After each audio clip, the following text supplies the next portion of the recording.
Welcome back to Website and TV. I'm Gemma Houghton. Today I'm joined by Jes Scholz, who's the Chief Marketing Officer at Ringier Emerging Markets, and we're going to be talking about Africa and the opportunities in that region. Hi Jes, thanks for being here. Thanks for having me. So Africa is a region that we don't talk about that often, that for many international businesses it's not really on their radar like other markets, like China or Southeast Asia, for example. But why should it be? What are the opportunities in that region for businesses? Africa is very interesting because it is now where China was 10 years ago. It's about to really take off. There's a lot of interest in the market. There's a lot of strong talent in that market. There's a lot of ideas in that market that are just sitting there ready to be leveraged. And that leverage is coming both from the continent itself and also coming from international investment and support. So it's kind of a bubbling pot waiting to kind of erupt maybe, and we should expect to see more coming from that region. Most definitely. There's a lot already coming out, particularly out of South Africa, which is one of the countries which is most progressive in the international space at this point in time. But other regions, particularly Nigeria, is coming along very strongly. Also, Kenya's being called, Silicon Savannah, and there's a lot of startup culture there that's coming out. So there's some really exciting things happening on the continent.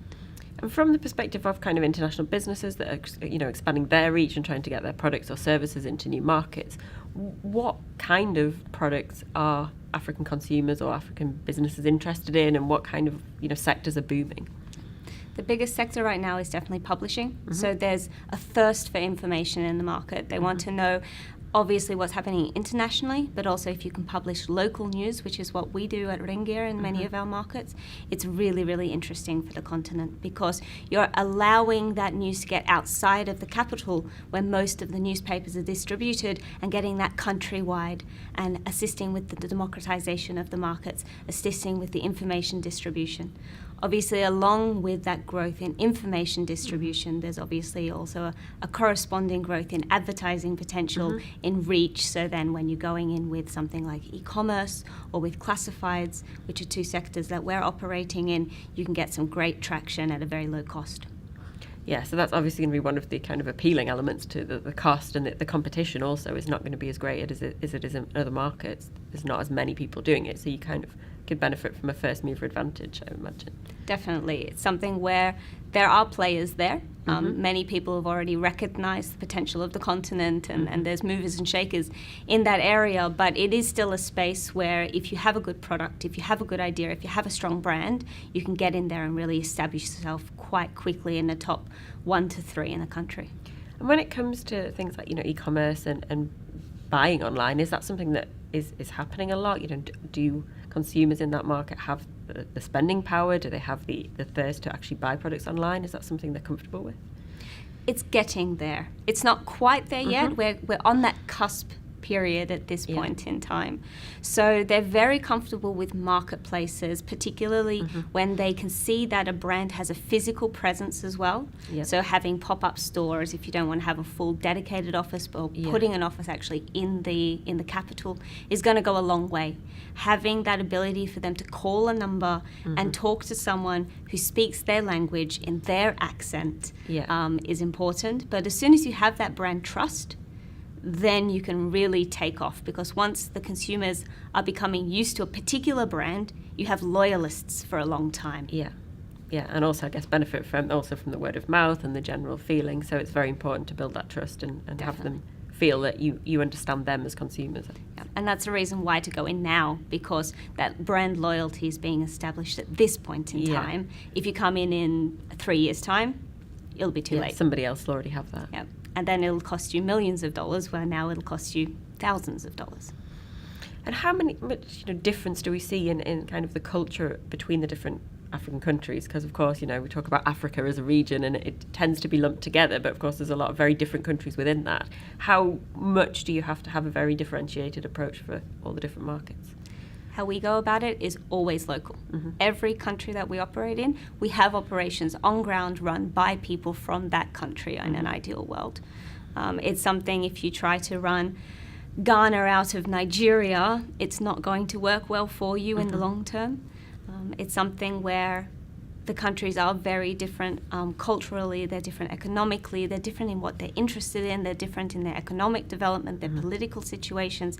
If you're not on ground, you're going to struggle to understand why the consumers are behaving the way that they are. And also lose that trust because they'll see straight away that you don't really understand them, or you're not investing heavily in providing something for them. Exactly. It's one of my favorite examples. We're operating in Kenya and in Tanzania. Now, both countries speak Swahili, but there's Kenyan Swahili and there's Tanzanian Swahili. And it's the same language, but if you speak it the same way in both, they're going to know that you're from somewhere else. So you have to be very specific with your localization. And then in terms of, you mentioned there that publishing's big and that they've got this really thirst for information. How do they actually consume that information? What is the way in which they want to, receive it? What are the ways in which that brands can really, catch the attention of people in those countries? Fortunately, a lot of the publishing is moving to digital. Obviously, physical distribution of newspapers, it does exist, but the scale of that is slightly problematic. So physical publishers are more either in the capital or they're in the individual region and they build networks together. So digital is definitely an interesting space for publishing at this point in time. And how do they, obviously we know that mobile is really the main way to access the internet, and desktop isn't really, so you need to be thinking mobile. In terms of kind of platforms, is it social media sites, is it main news websites? What are the kind of channels, platforms that people are going to? So it is still websites, it's still apps. Although getting the app downloads is cheap to get the installs, it's hard to maintain the interest. Like apps globally is having similar issues. Chat apps are the big thing in Africa. So you need to get your content on WhatsApp. You need to get your content on Messenger. In some countries like Ethiopia, randomly it's Viber. So you need to actually research that individual country, what people are using, and what's popular there. But Facebook is fairly Africa-wide, and it's a good place to start. Yeah, and they invested quite heavily in the internet.org program, I think, didn't they, in Africa, and really focused on getting that market up to date a bit more, which is good. And you've also been talking recently quite a lot around the idea of kind of VR and video, and how much of an opportunity do using those present to brands, and also, how difficult is it really to start developing VR programs? I think if a brand tries to go directly into VR, it's likely you're going to fail. You need to understand what content your audience wants to consume in VR. You need to understand what's going to trigger the emotional response, because that's the difference between a virtual reality immersive experience and watching something on your computer screen. It's the immersion that has that real brand lasting impact. And a good way for brands to approach that now, because going from zero to full VR is definitely going to be difficult to get buy-in from your C-levels. So what we are doing is taking the step first to 360 photos and videos. So you can buy a Samsung Gear camera, costs around $250, and just start playing around with it. Take photos of your office, go out and take photos in the streets, go out and video, the inside of a restaurant to show what it's really like to be there. And we're seeing great traction in terms of engagement rates, longer view watches. We're using that in our advertising now, particularly in the publishing space. And that's giving us a real edge because it's new and it's something they don't see every day. And that is really building brand affinity, particularly with the younger generation. And like you say, it doesn't have to be a huge investment or a very complicated. You don't need a whole new team to come in with, stunt men and doing anything complex. It is actually something that you can start to build on quite simply. And also, I think the point you raised is quite important, that don't just do it for the sake of it. Oh, everyone's doing VR, we must do it. You need to have a reason to do it and a purpose for it. Otherwise, it's not going to catch on. Yeah, I always believe that format is important, but content is critical. Yeah. So if you're doing it just to do it, you won't have the response that you want. The VR experience or the 360 experience needs to play an authentic role in the content.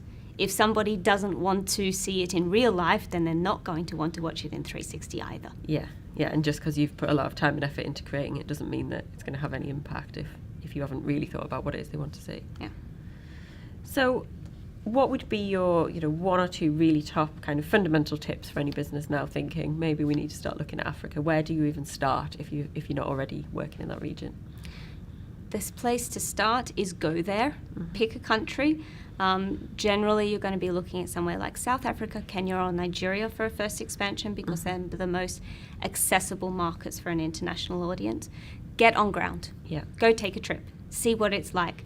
Build connections because relationship building is critical in these countries. You're going to need to know a guy who knows a guy to get the stuff done that you need to get done.